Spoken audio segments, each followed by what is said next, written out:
Agárrate con Patricia Poleo, opinión estremecedora. Buenas noches, bienvenidos a Agárrate. Ya llegamos al final de la semana, gracias a Dios es viernes 24 de mayo del año 2019. Yo comienzo por recomendarte, si tú tienes una empresa aquí en Estados Unidos o un emprendimiento y no consigues personal calificado, yo te recomiendo que consultes con Raúl Sebasco. En pantalla tienes su número de teléfono de WhatsApp. Raúl Sebasco ha ayudado a miles de empleadores durante más de 25 años a conseguir afuera de Estados Unidos al personal calificado que no consigues aquí en el terreno laboral de los Estados Unidos. Eso se hace a través de la certificación laboral, que es un programa federal que te permite buscar afuera el personal calificado que necesitas y que no consigues aquí en el mercado local. Además de que el empresario gana un buen empleado, la persona que adquiere la certificación laboral puede acceder a una residencia permanente en Estados Unidos muy rápido, no solamente él, sino todo su grupo familiar. Bueno, vamos a comenzar. Ustedes saben que el viernes me gusta dedicarlo a las investigaciones y a la denuncia. Vamos con una denuncia que tenemos esta semana, una de las denuncias que tenemos esta semana. Miles de mujeres vestidas con remeras blancas marcharon por las calles de Caracas para expresarse contra el presidente de Venezuela, Nicolás Maduro.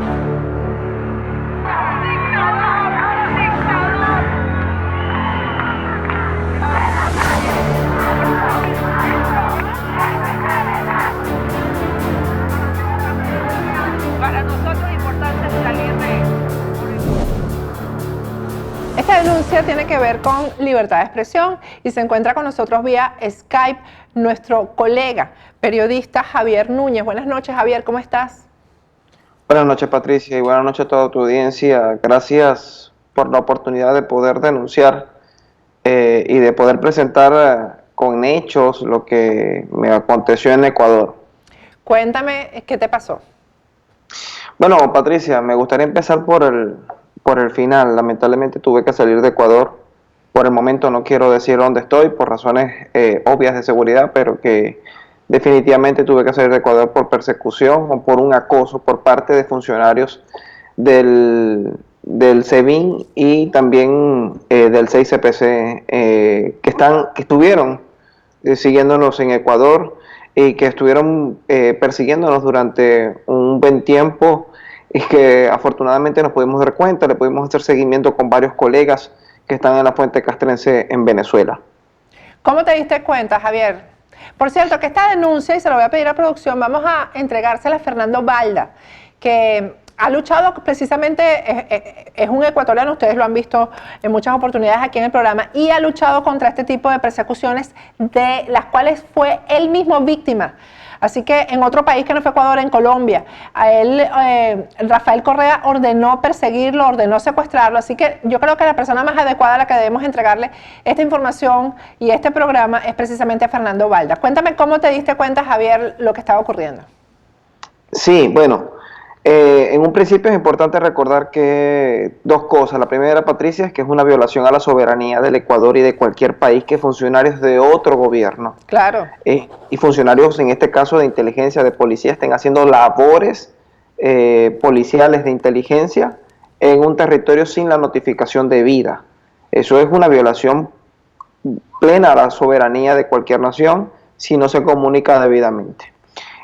Adicionalmente a eso, pues nos enteramos porque nosotros, mi esposa y yo, habíamos creado una fundación, un proyecto en el Ecuador que de hecho se mantiene en pie. Es un proyecto que no tiene ningún otro fin más que la atención y la acción social hacia nuestros hermanos venezolanos, que pues vimos la necesidad de muchos de ellos, cómo llegaron.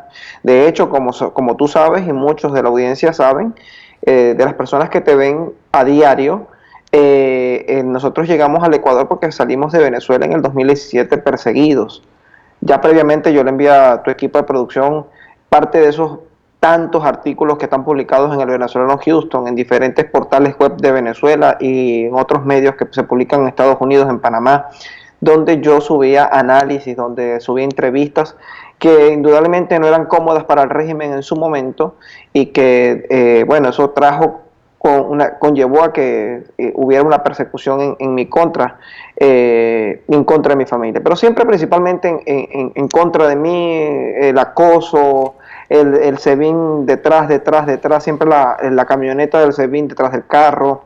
Después, eso te estoy contando lo que me pasó en Caracas inicialmente, ¿no? Sí. Y por esa razón y por las llamadas de los colectivos que me llamaban, me amenazaban, me decían que sabían dónde estaba mi familia. Y realmente cuando uno está en esto, uno sabe que uno está poniéndolo todo por el país y que uno está arriesgando la vida. Pero ya cuando se meten con la familia es como delicado. Y empezaron también a llamar a mi esposa y fue cuando nosotros, en parte por esa decisión, tomamos las maletas y salimos de Venezuela prácticamente que bajo clandestinidad. Llegamos a Ecuador, un país al cual le agradezco todo lo que nos dio. De verdad que fue un país donde pudimos avanzar y pudimos salir adelante, pero las cosas comenzamos hace un tiempo realmente. Tú sabes, el trabajo de ser emigrante, tú eres emigrante, tu equipo de producción en su mayoría es emigrante. Todos. Y saben que uno llega a un país y tienes que buscar estabilizarte, tienes que trabajar por estabilizarte. Y una vez que nos estabilizamos hicimos dos cosas. La primera fue crear este proyecto, Si se puede, una fundación que básicamente nosotros sin recursos, lo que hicimos fue crear un proyecto que era el enlace con otras fundaciones que nos facilitan recursos para que hermanos venezolanos puedan hacerse atención médica, se entregan canastas de alimentos, se hacen desayunos. Ahí te pasé algunas fotos también de los desayunos que se hacen, que es una labor social hermosa. Bueno, después de eso nosotros nos reunimos, o sea, las reuniones se hacían todos los sábados en la mañana, se hacía un desayuno, algo muy lindo, un tiempo de verdad donde las personas que vienen de Venezuela, que no tienen familia, encuentran un punto de encuentro, y allí fue donde comencé a ver sujetos que nos comenzaban a seguir, que comenzaban a tener cierta empatía con nosotros. Después otro sujeto que inclusive se acercó hasta mi lugar de trabajo en el Ecuador, en la ciudad donde vivía, en la ciudad de Cuenca, llegó hasta mi lugar de trabajo y allí comenzó a frecuentarnos. Al principio no sabíamos que eran oficiales ni funcionarios, pero realmente, bueno, logramos obtener ciertos datos de ellos porque inclusive se atrevieron a pedirnos ayuda de canastas de alimentos. Y a través de esos datos pudimos darnos cuenta, se los envié a amigos que están en la Fuente Castrense en Venezuela, colegas que también son periodistas que están allá adentro y que nos decidieron apoyar, y me pasaron información de que efectivamente son personal de inteligencia del régimen que hace trabajos de labores de inteligencia en el Ecuador y en otros países de Latinoamérica. Y Javier, ¿tienes identificado a las personas o presentaron siempre nombres falsos? Ellos presentaron nombres falsos. De hecho, con nombres falsos, uno se llama Miguel Rodríguez, es el nombre del sujeto. Estuve esperando hasta último momento y te aseguro que apenas tenga las fotografías de estos sujetos, te las voy a venir para presentártelas y dejarlas aquí en evidencia, porque de hecho ellos, o sea, estamos buscando fotografías de las actividades que se hacen, porque siempre estamos fotografiando el contenido. Hay personas que hacen aportes también individuales a la fundación y a esas personas se les presenta un informe. En esas fotografías yo estuve buscando, pero hasta el momento no hemos conseguido, ni mi esposa ni yo, en las fotografías que tenemos. Algo que sí recuerdo muy particular, Patricia, es que estos sujetos siempre querían evitar la foto, o sea, la foto la querían evitar a costa de cualquier cosa. Pero sí, al principio hubo uno de ellos que nunca se me va a olvidar, quiso ser muy empático, generar una relación, inclusive lo llegamos a apoyar bastante, pero yo lo que sí podía notar, y cuando yo que tengo también un diplomado en trabajo social, era que como que él solicitaba la ayuda, pero no había una necesidad palpable. Sin embargo, él pedía la ayuda y nosotros, pues por ser un venezolano en el extranjero, siempre estuvimos prestos a ayudarles y lo ayudamos, pero de la noche a la mañana, porque este es uno de los casos, este sujeto, él desaparece, después nos dicen que está en Quito, después nos dijeron que estaba en Cúcuta, y finalmente la información que nosotros estamos manejando a través de un contacto dentro de la Fuente Castrense es que está en Carúpano. Esa es la información que estoy manejando. ¿Se regresó a Venezuela? Ese regresa a Venezuela. Sí, ¿qué persona con 4 dedos de frente regresa a Venezuela en las Claro. condiciones que el país está?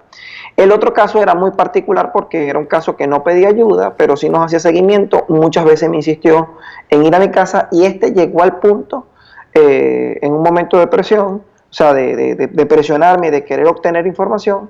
Llegó al punto de decirme que él estaba allí para hacerme seguimiento. Y sí ya fue un poco más, ¿cómo decirte? No fue una amenaza porque ellos nunca se atrevieron a amenazarme, pero sí me dijeron claramente que me estaban siguiendo. Y 2 semanas antes había recibido un mensaje de mi hermana muy preocupada porque ella estaba recibiendo mensajes de amenazas de gente que le decían en Venezuela que sabían dónde estaba y que iban a dar conmigo. Ustedes hicieron la denuncia ante las instituciones en Ecuador. Sí, nosotros fuimos a la fiscalía en la provincia de la Suay. Nosotros al ver que esto estaba ocurriendo, realmente, como siempre, como le dije a otros colegas que me han entrevistado por la misma situación, les dije, lo que les digo es, yo no soy abogado, soy periodista, fui hasta la fiscalía, se supone que la fiscalía de cualquier país debe, supongo yo, no sé si estoy equivocado, pero debería ofrecerme a un abogado que me asesore en todo caso. Y fuimos hasta la fiscalía de la provincia de la Suay en Ecuador, y el fiscal, yo insistí, inclusive tengo la llamada grabada, lamentablemente no te la pasé, se me pasó por completo, pero tengo la grabación de la conversación con su asistente, al cual le solicité, le pedí por favor que me ayudara en el tema de solicitar la denuncia y de presentar una denuncia, porque realmente en ese momento estábamos en Ecuador, no sabíamos qué hacer, no sabíamos si salir o quedarnos, y estábamos pidiendo en ese momento protección, o sea, dejar una denuncia como un antecedente de que estábamos siendo acosados por estas personas, de que estábamos siendo seguidos, de que iban hasta nuestra casa y nos fotografiaban, de que iban a los sitios que frecuentábamos, el sitio de trabajo. Dime tú si eso no es un acoso, que vayan a tu casa, que vayan a tu trabajo, que vayan a la fundación, al proyecto Sabatino. A todos estos sitios iban y nos fotografiaban.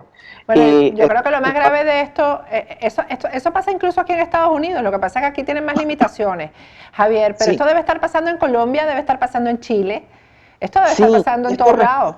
Patricia, esto responde a algo que yo denuncié a través de los medios con los cuales seguimos prestando apoyo, porque yo soy un periodista independiente. Y algo que no sé si recuerdas que yo te dije a ti al principio, te dije a ti claramente, fue que hay periodistas como tú que de repente, bueno, por el periodismo que haces, eres más conocido. Obviamente eres una periodista que tiene muchos años en esto, y habemos periodistas que primero somos más jóvenes, que hemos aprendido de periodistas como tú y de tantos otros, y que adicionalmente hacemos un periodismo de repente desde detrás del telón, ¿no? Sí. Y muchas veces la investigación también necesita que hagamos un periodismo desde atrás del telón. Definitivamente, así es. Es que Sí, eso, de hecho, mira, siempre la notoriedad para el periodista de investigación es lo peor que le puede pasar. El periodista de investigación lo Sí. mejor es que nadie sepa quién es. Exactamente, y de hecho por eso, como siempre me ha gustado el periodismo de investigación, muchas veces evité, por ejemplo, la televisión. Siempre he hecho periodismo escrito. En la mayoría de mi trabajo es un trabajo escrito. Y aunque he hecho televisión y radio en muchas oportunidades y periodismo digital, me permití prácticamente empezar a sacar investigaciones contigo, por ejemplo, que fue una de las primeras cosas que hice para televisión, ya como mi investigación fue contigo, porque realmente, bueno, ya estaba fuera de Venezuela. También es que en Venezuela uno se cuidaba 100 millones de veces más, porque la persecución es terrible. O sea, las llamadas, yo cambiaba de teléfono, recuerdo que yo, mira, tenía un teléfono 412, del 412 me pasé a 414, y en la siguiente semana me tuve que pasar a 412, porque realmente la persecución era asquerosa por parte del régimen. Pero bueno, el asunto fue que esta gente nos empezó a seguir, nosotros fuimos a poner la denuncia, y el fiscal nos dijo que, estas fueron las palabras textuales del fiscal: hasta que no haya una agresión o una amenaza verbal, no podemos tomarte la denuncia. Yo realmente no quise poner mayor resistencia, debo decir públicamente, así como te digo que el fiscal no nos quiso dar respuesta en ese momento, que un asambleísta que se llama Juan Fernando Flores, un asambleísta que realmente apoya a la diáspora y apoya a los venezolanos ampliamente del partido Creo, se puso en contacto conmigo, me escribió vía Twitter, nosotros compartíamos el WhatsApp, nos escribimos y él estuvo tratando de ayudarme, pero realmente, bueno, tú piensas en tu familia, o sea, en este momento mi familia, porque además mi esposa y yo estábamos completamente solos allá en Ecuador.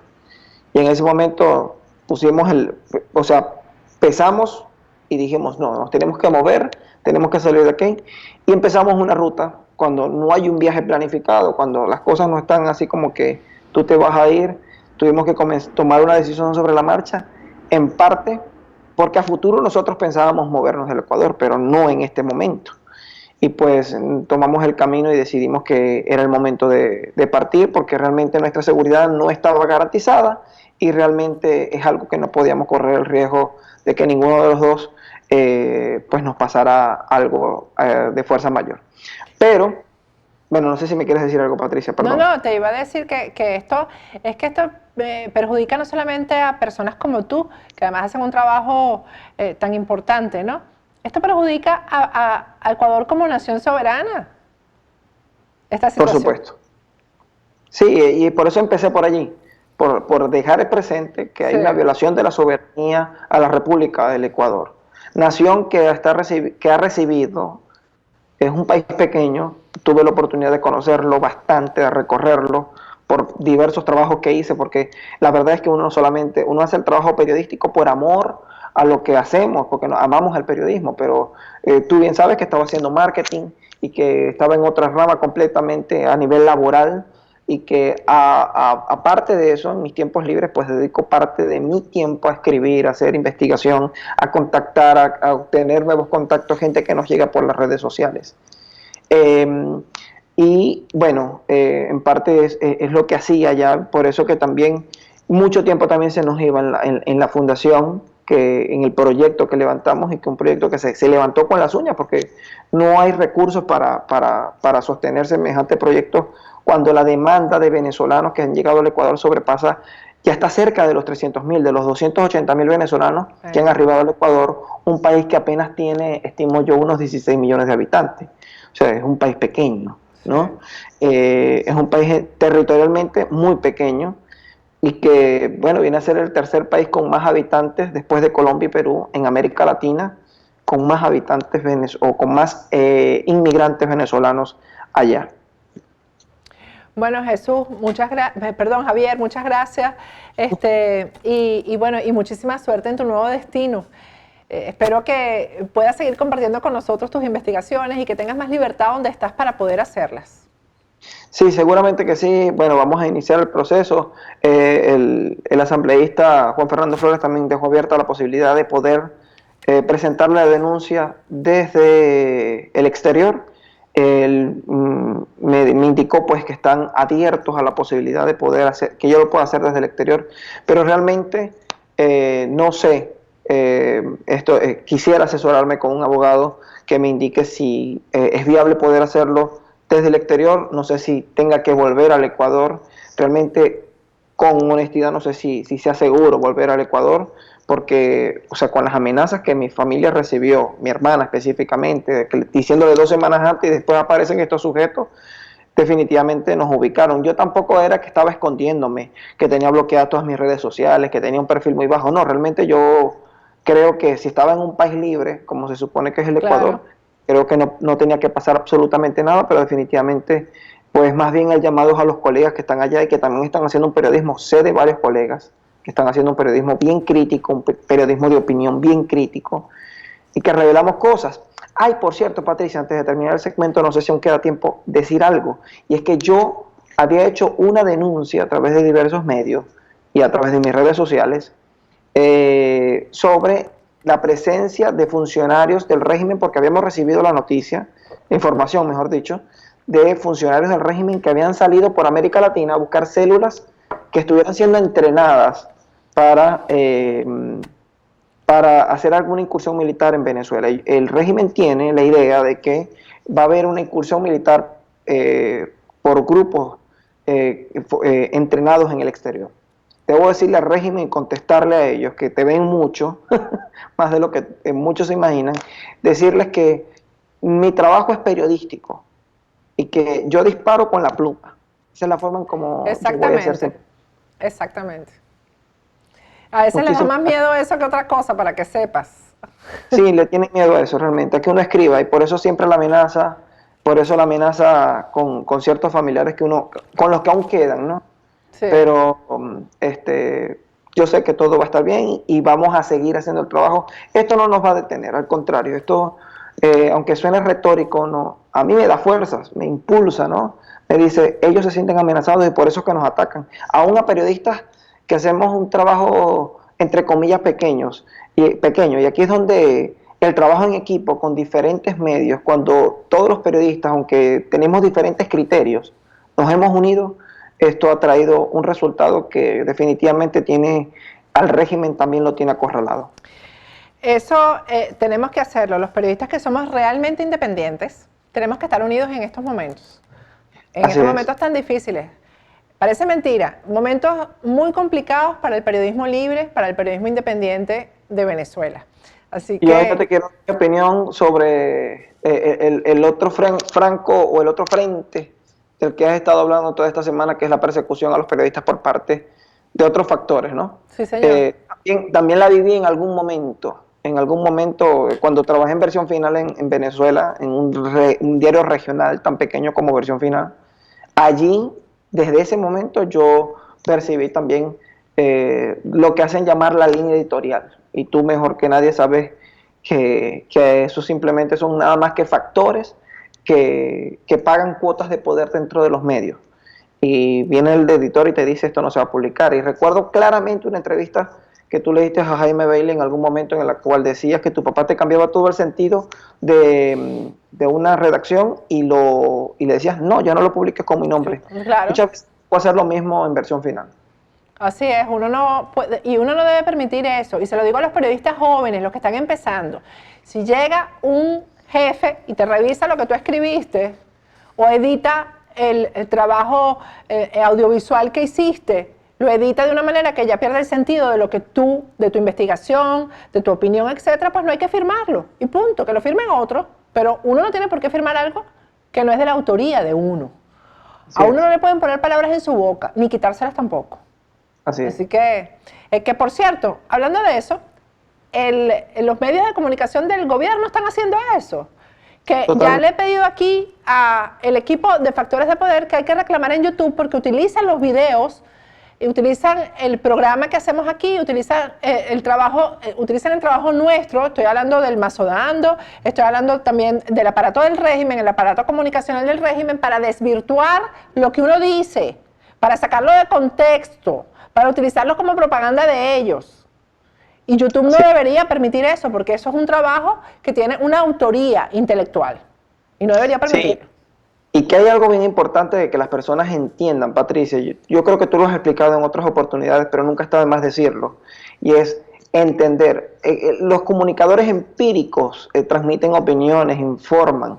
Pero nosotros los periodistas tomamos la información y la transformamos en noticia. Entonces, indudablemente cuando alguien viene y le cambia el sentido de lo que yo estoy tratando de comunicar, ya la noticia no es lo que yo quería transmitir y no es lo que realmente entendí que era la noticia, porque lo que yo como comunicador social, lo que tú haces como en periodismo de opinión, que es una tendencia del periodismo, es transmitir lo que tú entendiste que el interlocutor o que el ciudadano te ha dado a entender a través de tus redes sociales, de los medios de comunicación que tú tienes con ellos.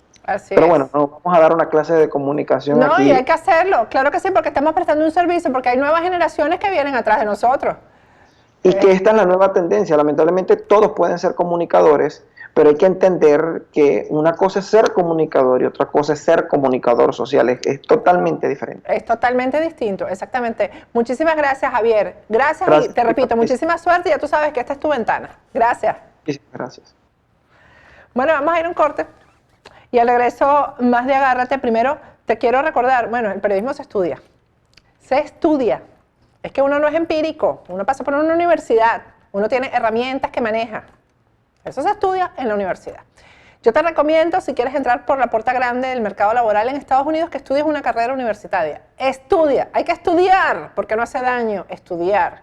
Y una carrera universitaria es muy importante, sobre todo en este país. San Ignacio University tiene abiertas ya sus inscripciones, así que llama, comunícate con ellos, porque además es que tienes la posibilidad de obtener hasta el 80% en una beca para que hagas tus estudios universitarios, así que no hay excusa. Números de teléfono de San Ignacio University lo tienes en pantalla, 7866-145360 y 305-629-2929. Vamos a un corte y al regreso seguimos con Agárrate.